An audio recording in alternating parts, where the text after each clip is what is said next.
রুশ president Vladimir পুতিনের সঙ্গে শুক্রবার খুবই ভালো ফোন আলাপ হয়েছে বলে জানিয়েছেন ভারতের প্রধানমন্ত্রী নরেন্দ্র মোদী। এ সময় তারা ইউক্রেন পরিস্থিতি এবং দ্বিপক্ষীয় সম্পর্ক আরও জোরদারের উপায় নিয়ে আলোচনা করেন। সামাজিক যোগাযোগ মাধ্যমে এক বার্তায় মোদী লিখেছেন, আমার বন্ধু প্রেসিডেন্ট পুতিনের সঙ্গে খুব ভালো ও বিস্তারিত আলোচনা হয়েছে। ইউক্রেন পরিস্থিতি নিয়ে সর্বশেষ তথ্য শেয়ার করায় আমি তাকে ধন্যবাদ জানিয়েছি।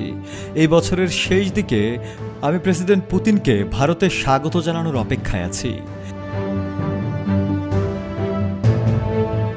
একমাত্র স্মার্ট সিটি বসুন্ধরা, আধুনিকতায় এক ধাপ এগিয়ে।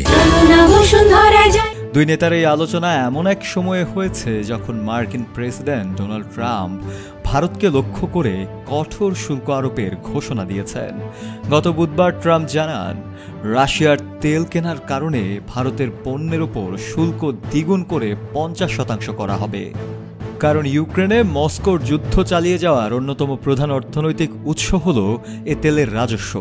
ট্রাম্পের ঘোষণার পর বৃহস্পতিবার থেকেই প্রথম ধাপে 25% শুল্ক কার্যকর হয়েছে, আর বাকি অতিরিক্ত 25% 3 সপ্তাহের মধ্যে কার্যকর হবে।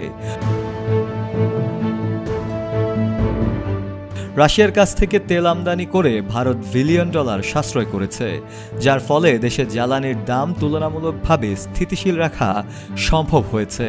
তেল ছাড়াও রাশিয়া ভারতের অন্যতম প্রধান অস্ত্র সরবরাহকারী দেশ এবং সোভিয়েত আমল থেকেই এই দুই দেশের মধ্যে উষ্ণ সম্পর্ক বিদ্যমান। এদিকে ক্রেমলিন জানিয়েছে, কোনো দেশের সঙ্গে রাশিয়ার বাণিজ্য সম্পর্ক ছিন্ন করতে চাপ প্রয়োগ হবে অবৈধ, যদিও তারা ট্রাম্পের নাম সরাসরি উল্লেখ করেনি সেই বার্তায়। এর আগে বৃহস্পতিবার মস্কোয় ভারতের জাতীয় নিরাপত্তা উপদেষ্টা অজিত ডোভালের সঙ্গে বৈঠক করেছেন পুতিন। অন্যদিকে ক্রেমলিন জানিয়েছে, ইউক্রেন ইস্যুতে ট্রাম্প ও পুতিনের মধ্যে একটি শীর্ষ বৈঠক আসন্ন কয়েকদিনের মধ্যেই অনুষ্ঠিত হবে।